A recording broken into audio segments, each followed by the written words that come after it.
गोकुळ शिरगाव MIDCतील इंडोकाउंट कंपनीनं 650 क्षयरुग्णांना दत्तक घेतलं असून सर्व रुग्णांना 6 महिने कंपनीकडून पोषण आहार दिला जाणार आहे।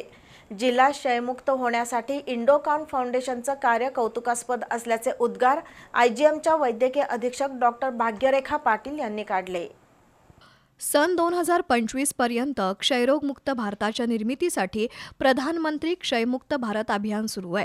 या अभियानाअंतर्गत विविध उद्योग समूह, संस्था, दानशूर व्यक्ती यांनी क्षय रुग्णांना किमान 6 महिन्यांसाठी दत्तक घ्यावं असं आवाहन जिल्हाधिकारी आणि जिल्हा क्षयरोग अधिकाऱ्यांनी केलंय।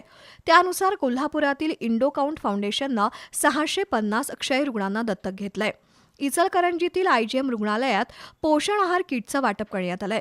सामाजिक जबाबदारी म्हणून क्षय रुग्णांना दत्तक घेतल्याबद्दल इंडोकाउंटचे संचालक कमल मित्रा यांचा जिल्हा क्षयरोग केंद्राच्या वतीनं सत्कार करण्यात आला।